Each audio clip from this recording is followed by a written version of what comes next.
Do you find that I've heard you say this in the past, but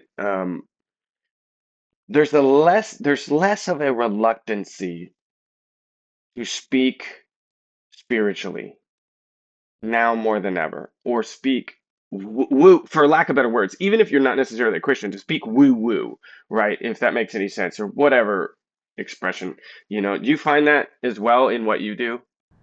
100%. I mean, I remember when I first started doing Christian music, and then all of a sudden people started doing Christian music and it was cool. And I was like, I've been doing this. I should have done that first. I should have pushed my stuff harder.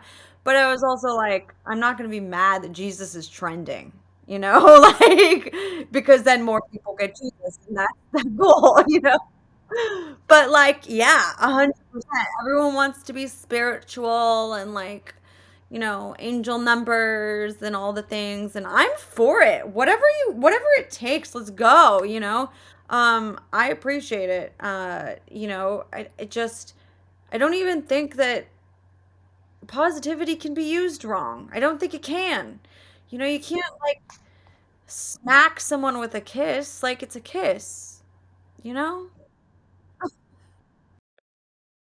Yeah, 100%. I'm finding that same thing, and I'm finding that worldwide at the moment. And it's not just, I think, as Americans, we can get into our American bubble.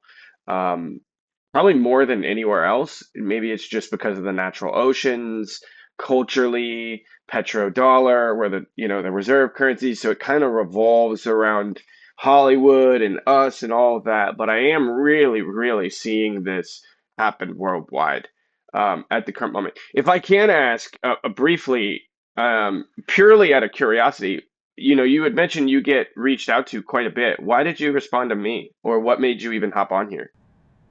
I try my best to respond to everyone. I really do. I don't get to all of them, but we do, and Kate helps me, we do try to respond to everyone. Um, because, you just never know. I don't respond to the ones that are bad, for lack of better words. Um, but yeah, yeah, and when I heard the podcast, any way to share what we have, I'm excited to do because I want to share what we have to offer. So hopefully we can help someone out there. Our door is always open. Like, this is my platform is Jesus's house. It's not mine. I'm just a vessel here to love on people and show them what I've learned and why I'm so happy. And people 9 times out of 10 come to me and they're like, "How are you so happy?" And I'm just here to tell you how. And it's not me. It's not my own efforts. It is all Jesus. It is all God. It is all grace. And I have a couple cool tools to help you make it easier. And so yeah, yeah. Mm. So you had just mentioned there, it's all God, it's all grace, it's all Jesus, but at the same time, you've been through a lot. You've had quite significant experiences, like we even mentioned, or both positive and negative, right? We even mentioned living, what I think you said, 25 movies worth in these short couple decades of life here. But nevertheless, there is a difference between share your problems with me. I want to help you overcome situations versus I've been through some of the fire. I get it. And let me share that with you, right? Talk to me about that a little bit and feel free to gloss over whatever you want or go as deep as you want. But I do think it's important to highlight that there is experience in that. There is a molding process in that, especially for someone who might be in that situation themselves. Yeah, 100%.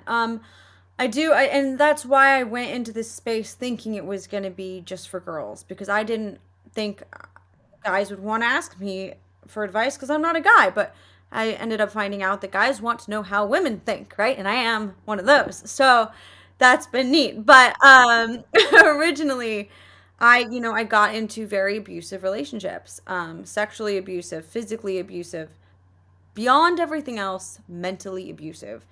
So much so that I still deal with trauma, PTSD, anxiety, panic attacks. I passed out. I had seizures, like all sorts of things today from these relationships. And so, looking back at my younger self, right? as you're saying, like things happen for a reason, and I wouldn't be able to assist women in the ways that I can now because I've been through it, I've seen it, and I know you can get out of it because I did.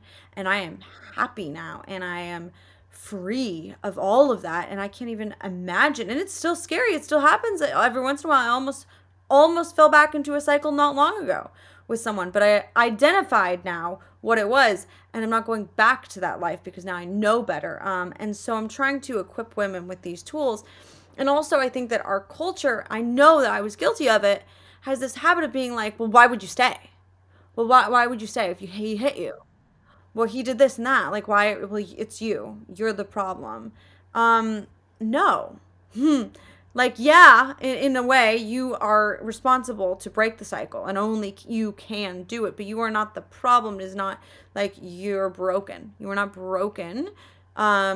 It takes a very long time and a lot of grooming for these men to brainwash you, gaslight you, and make you think that, break you down to nothing so that your only happiness can come from hearing their approval.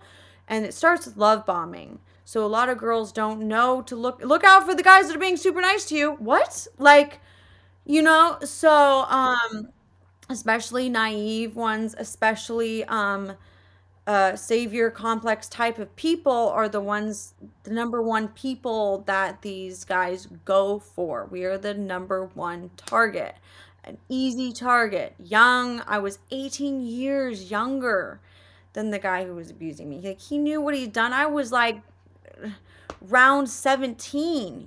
This was like old history for him. He had done this to so many women by the time he got to me. I had no idea this stuff even existed. I didn't even know what the word gaslighting meant. So my main mission originally was to set out to help women going through those types of things that don't know what to do or don't know where to go and don't feel heard, and people are just telling them, well, it's your fault. So yeah, I have been through those things. But I also, um, I feel like it's important coming from all my experiences, to just, I look at my younger self, right? And I remember being at a point where I was like, I want to have a story. I want a testimony. Careful what you ask for.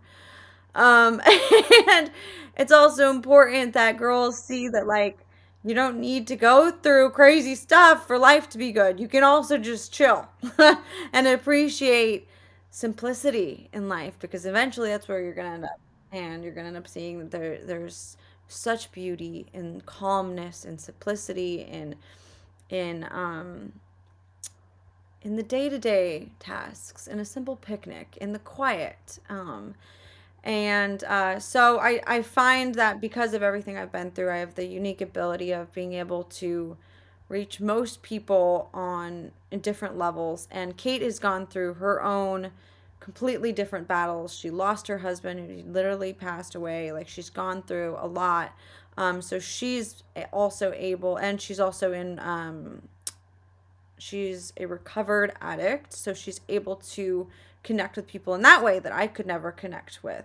So together we have a really unique ability to speak into a lot of different stories from experience. And then I also feel like in today's culture, there's a lot of like, and I'm still working through and working on this now. There's such extremes, right? And as I mentioned before, when I was younger, I dealt with that a lot. Like, oh, well, you're bad, you're good. Well, it just gets magnified as you get older. Prude, slut, this, that. No one wants you. Everyone wants you. Like, just such extremes. And so I really am about promoting um, communication, grace, gentleness, kindness with ourselves, because we are so hard on ourselves. And you can only be as kind to another as you are to yourself. So I'm really about taking everything from all of my experiences, even my shame, right? And it's not like I am in a place where I'm perfect now. I think it's very important. I remember a pastor talking in one sermon about, it's so easy to talk about the things I used to, But for me, I try to use this platform to say I'm still messing up currently. And I'm still posting bikini pictures, and people are like, well, you should have your. No, I should not have it together because I'm still human and I'm still making mistakes. Not to say that wearing a bikini is a mistake. You get the analogy. So I'm trying to show up vulnerable and show up real and be like, this is what I'm currently working through. Some of the workbooks I'm working on right now are workbooks that I am currently working through. As I said, I almost fell back into an abusive relationship very, very not long ago. Very, very, you know what I mean? Very recently was the word I was going for. So it's these things still happen. You don't get healed and then all of a sudden then you can help people. I think it's important to show up where we are and to be vulnerable and be real about the things that we still struggle with. And so that's what I try to do. And I hope that that makes me more approachable, but I also risk having people be like, well, you don't have it all together yet, so you don't know. And I rather that than people come to me who think I have it all together and don't feel like they can really talk to me because I have it together and they don't. What's going on, guys? If you like that clip right there, you will love the full interview. You can check that out right there. I'll see you on the next video. Oh, and subscribe because we got a lot of big things coming up in the near future.